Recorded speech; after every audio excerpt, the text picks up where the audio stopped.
ओम शांति। 18 मार्च 1971 बाबा के अव्यक्त मधुर महावाक्य। मुरली का टाइटल है विजयी बनने के लिए संग्रह और संग्राम की शक्ति आवश्यक। बाबा कहे, आज विशेष भट्ठी वालों के लिए बुलाया है। भट्ठी वालों ने क्या क्या धारणाएं की हैं वह देख रहे हैं। आज खास 2 बातों की धारणाएं हर एक के इस साकार चित्र द्वारा देख रहे हैं। 2 शक्तियों की धारणाएं देख रहे हैं कि कहाँ तक हर एक ने अपनी यथाशक्ति धारणा की है। वह 2 शक्तियाँ कौन सी देख रहे हैं? एक तो संग्रह करने की शक्ति और दूसरी संग्राम करने की शक्ति। संग्रह करने की शक्ति भी अति आवश्यक है। तो जो भट्ठी में ज्ञान रत्नों की धारणा मिली है उसको बुद्धि में संग्रह रखना और इस संग्रह करने से ही लोग संग्रह कर सकेंगे। इसलिए संग्रह करने की और फिर संग्राम करने की शक्ति दोनों ही ज़रूरी हैं। दोनों शक्तियाँ धारण की हैं।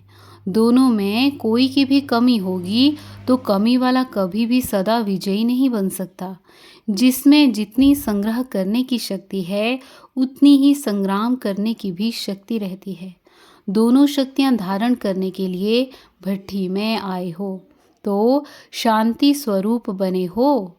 भट्ठी से कौन से वरदान प्राप्त किए हैं? भक्ति मार्ग में वरदान देते हैं ना, पुत्रवान भव, धनवान भव। लेकिन इस भट्ठी से क्या मुख्य वरदान मिला? शिक्षक बने व मास्टर वरदाता भी बने। एक वरदान मिला शक्तिवान भव, दूसरा वरदान मिला सदैव अव्यक्त एक रस अवस्था का। इन दोनों वरदानों में दोनों ही बातें समाई हुई हैं। यह दोनों ही वरदान प्राप्त करके संपत्तिवान बनकर अपना प्रैक्टिकल सबूत दिखाने लिए जाना है। ऐसे नहीं समझना कि घर जा रहे हैं व अपने स्थान पर जा रहे हैं, लेकिन जो शक्तियाँ व वरदान लिए हैं उन्हों को प्रैक्टिकल करने के लिए विश्व स्टेज पर जा रहे हैं, ऐसे समझना है। स्टेज पर एक्टर को कौन सी मुख्य बातें ध्यान में रहती हैं? अटेंशन और एक्यूरेसी। यह दोनों ही बातें याद रहती हैं। ऐसे ही आप लोग भी जब स्टेज पर एक्ट करके बाप दादा को प्रत्यक्ष करने के लिए जा रहे हो तो यह दोनों ही बातें याद रखना।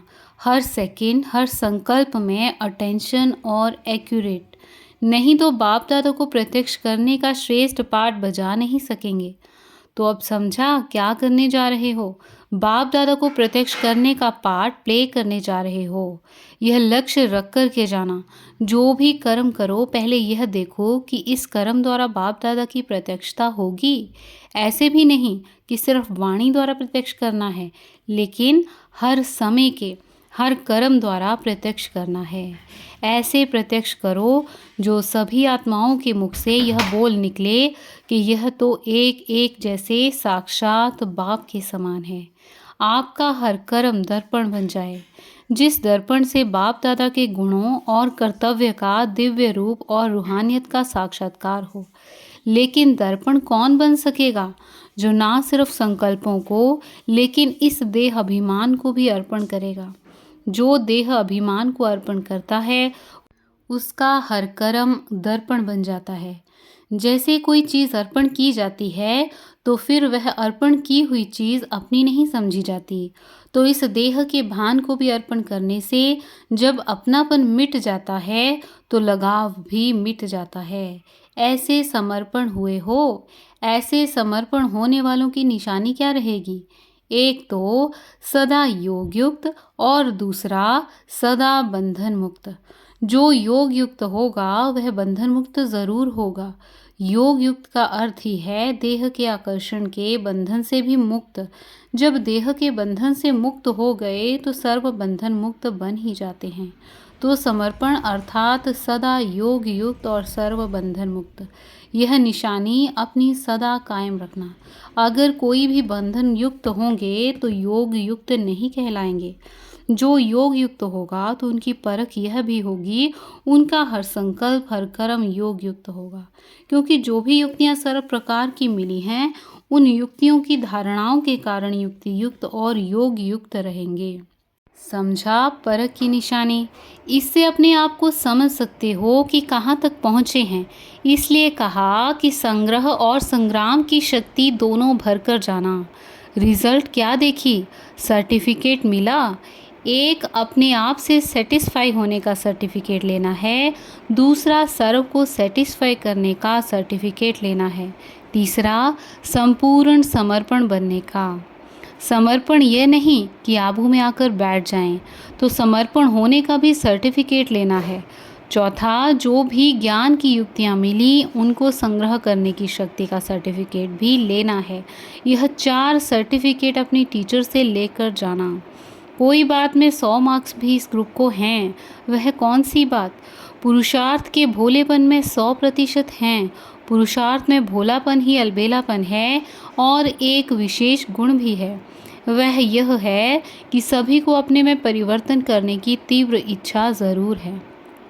इसलिए बाप दादा इस ग्रुप को उम्मीदवार ग्रुप समझते हैं, लेकिन उम्मीदें तब पूरी कर सकेंगे जब सदैव नम्रचित होकर चलेंगे। उम्मीदवार क्वालिटी हो, लेकिन जो क्वालिटीज़ मिली हैं उनको धारण करते चलेंगे तो प्रत्यक्ष सबूत दे सकेंगे। समझा? ज्ञान का साथ सुनने में और राज सुनने में अच्छा है, लेकिन अब करना क्या है? राजयुक्त बनना है। योग अच्छा है, लेकिन योग युक्त बनना है। बंधन मुक्त बनने की इच्छा है, लेकिन पहले देह अभिमान का बंधन तोड़ना है, फिर सर्व बंधन मुक्त आप ही बन जाएंगे। समझा? अभी यही कोशिश करनी है। सबूत मूरत और सपूत बनना है। शक्तिवान और संपत्तिवान बने हो। हर एक ने अपने आप से प्रतिज्ञा भी की है। जो प्रतिज्ञा की जाती है उसको पूर्ण करने के लिए पावर भी अवश्य इकट्ठी करेंगे। कितना भी सहन करना पड़े, सामना करना पड़े, लेकिन प्रतिज्ञा को पूरा करना ही है। ऐसी प्रतिज्ञा की है। भले सारे विश्व की आत्माएं मिलकर भी प्रतिज्ञा से हटाने की कोशिश करें तो भी प्रतिज्ञा से नहीं हटेंगे, लेकिन सामना करके संपूर्ण बन के ही दिखाएंगे। ऐसी प्रतिज्ञा करने वालों का यादगार बना हुआ है अचल घर। तो सदैव यह याद रखना कि जैसे हमारा यादगार है वैसा अब बनना ही है। यह तो सहज है ना। स्थूल निशानी को याद रखने से नशा और निशाना याद रहेगा। यह ज़रूर अपने को समझना है कि सारे विश्व से चुने हुए हम विशेष आत्माएं हैं। जितनी विशेष आत्माएं उतनी उनके हर कर्म में विशेषता होती है। विशेष आत्मा होना कम नहीं हो।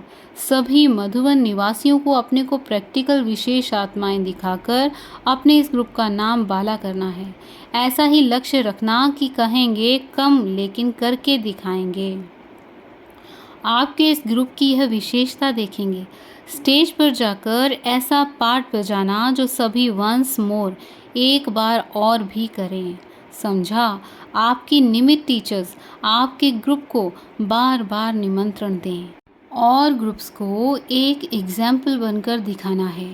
कोई अच्छा कर्म करके जाता है तो वह बार बार याद आता है, तो यह ग्रुप भी ऐसा कमाल करके दिखाए। अच्छा, ओम शांति। ओम शांति।